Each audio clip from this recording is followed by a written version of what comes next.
Good day and welcome to Askamontessorian. Thank you so much for watching this video.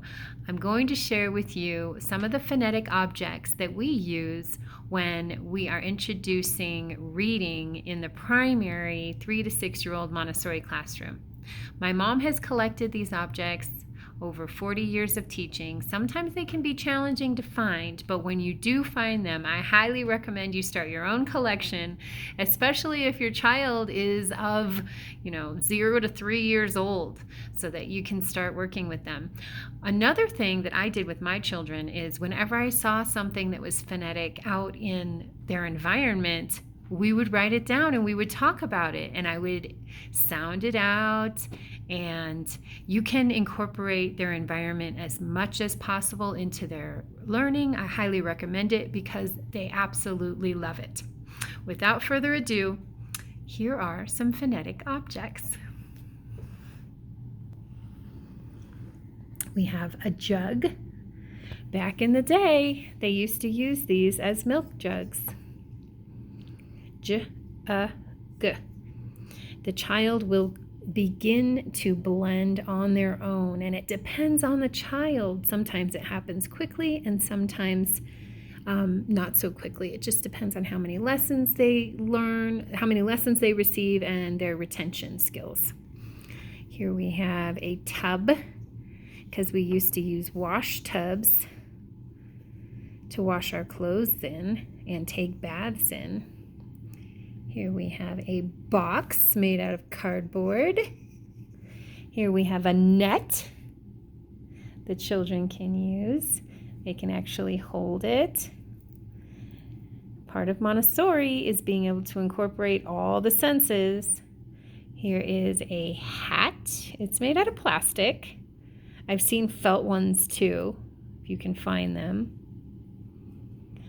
A mug, a rat, and a pot. So what you would do is you begin with the sandpaper letters.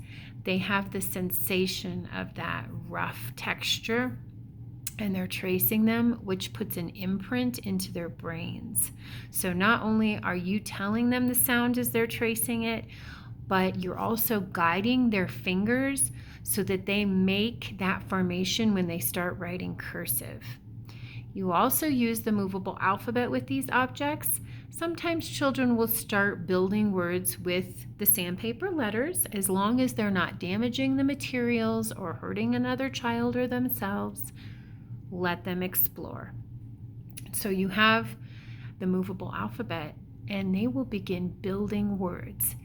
You take the objects, you set them to the left of the word that they're building with the movable alphabet. You build the word first, you put the letters away when you're done, and then the child repeats the lesson.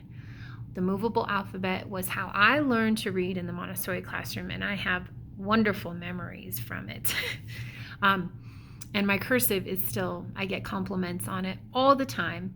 Please do your best to incorporate cursive as young as possible. As soon as they start to show an interest, do your observations as soon as they start showing an interest, as soon as their small motor skills have developed, after they've had lots of lessons in practical life with the pincher grasp.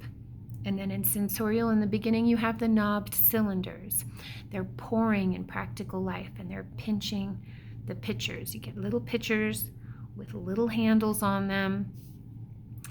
And the reason that I am encouraging you to use cursive is because they start scribbling, right? It is so much easier for them to go from scribbling on the paper to beautiful cursive, rather than picking the pencil up to create printed letters every time. It takes a lot more hand-eye coordination and work with their small motor skills to pick the pencil up for printing.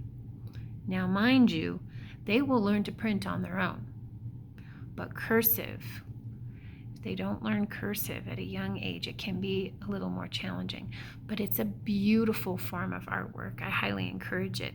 So I hope you enjoyed this video today where we got to check out some of the phonetic objects that you can use for reading with your little ones. Please feel free to ask me if you have any questions. And thank you so much again for watching this video. I hope you all have a terrific day.